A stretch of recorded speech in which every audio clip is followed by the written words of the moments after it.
want to talk briefly on Hoophouse Bed Layout.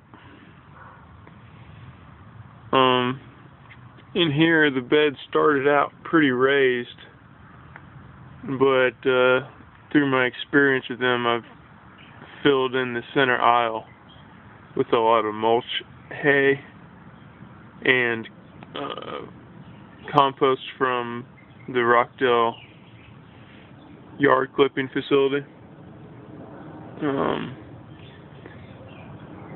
Mainly because the walkways were getting filled up with water, and then these tops over here were, I think, getting drier faster. So what I did is now it's probably only 2 inches raised, if that, and the whole thing stays a lot more moist now, and the walkways are walkable. So for hoop houses, I would suggest fairly flat beds, just for practicality, and also, you get closer to the water table. So if your beds are 6 inches high, then you're that much further away from where the water is residing. So with this, we can see where the water is and where it's moist in the walkways.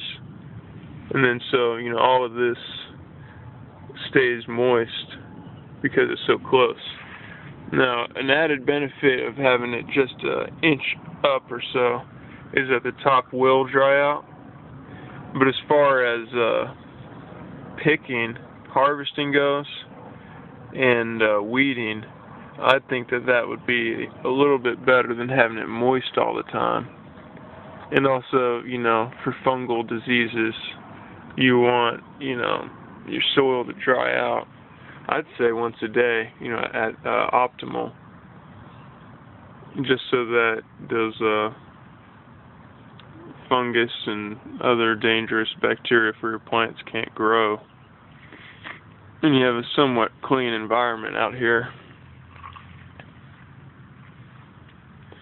And then you can see too some of the different health aspects. If we just take a tangent away from the layout, the tomato transplants out here. There's one. Here's another.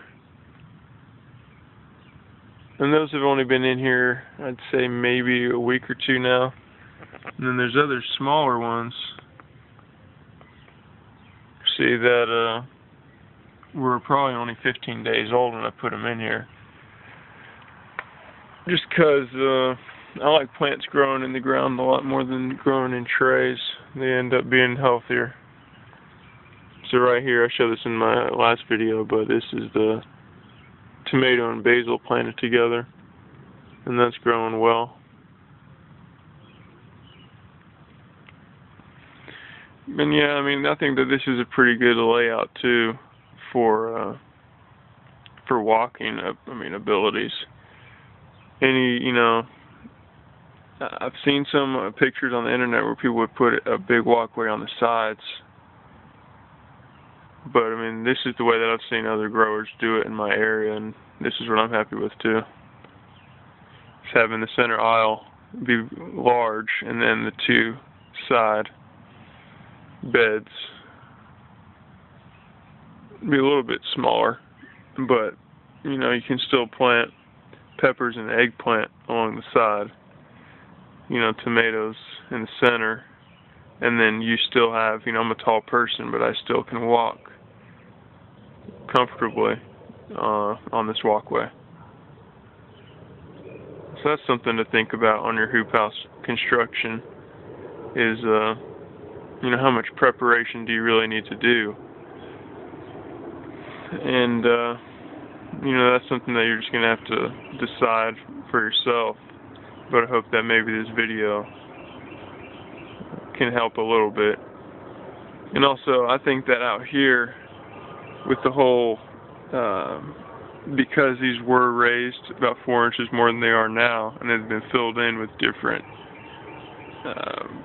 straw and compost and even a little bit of composted cow manure, all of this has become, real breeding grounds for, different beneficial nutrients to grow and for the plants to feed off of.